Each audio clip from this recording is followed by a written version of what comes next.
About 5 years ago, I lived downtown in a major city in the US. I've always been a night person, so I would often find myself bored after my roommate, who is decidedly not a night person, went to sleep.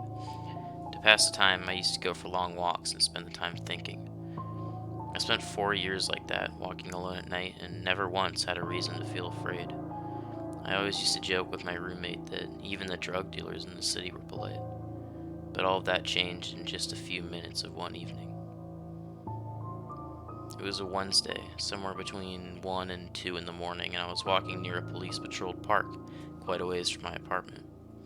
It was a quiet night, even for a weeknight, with very little traffic and almost no one on foot. The park, as it was most nights, was completely empty.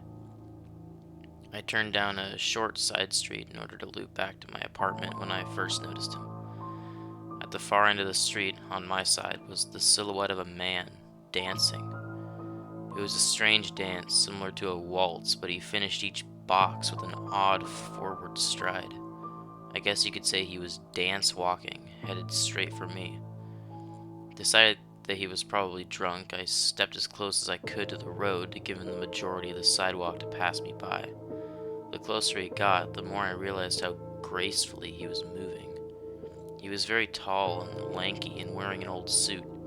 He danced closer still until I could make out his face.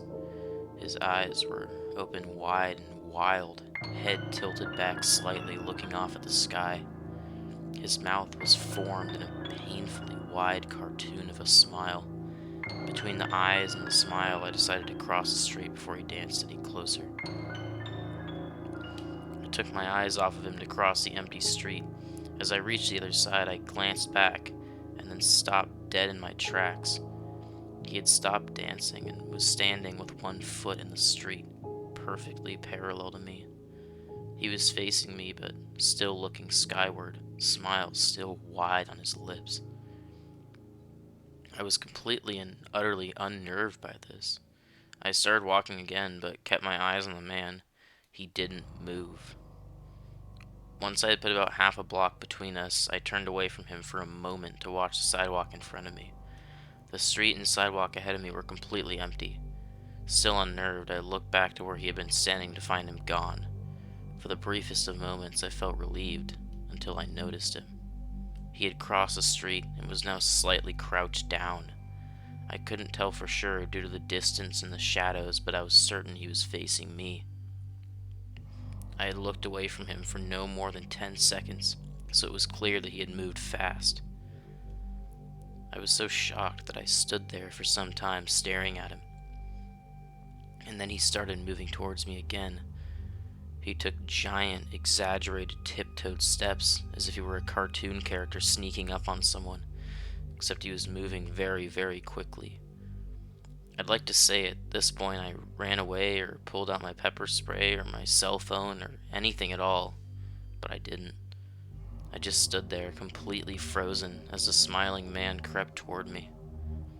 And then he stopped again, about a car length away from me, still smiling his smile, still looking to the sky. When I finally found my voice, I blurted out the first thing that came to mind. What I meant to ask was, "What the fuck do you want?" in an angry, commanding tone. What came out was a whisper, "What the fuck?" Regardless of whether or not humans can smell fear, they can certainly hear it. I heard it in my own voice, and that only made me more afraid. But he didn't react to it at all. He just stood there, smiling. And then, after what felt like forever, he turned around, very slowly, and started dance walking away. Just like that. Not wanting to turn my back to him again, I just watched him go until he was far enough away to almost be out of sight. And then I realized something. He wasn't moving away anymore, nor was he dancing. I watched in horror as the distant shape of him grew larger and larger. He was coming back my way, and this time he was running. I ran too. I ran until I was off the side road and back onto a better lit road with sparse traffic. Looking behind me then, he was nowhere to be found. The rest of the way home, I kept glancing over my shoulder, always expecting to see his stupid smile. But he was never there.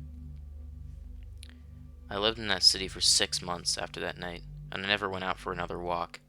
There was something about his face that always haunted me. He didn't look drunk. He didn't look high. He looked completely and utterly insane, and that's a very, very scary thing to see.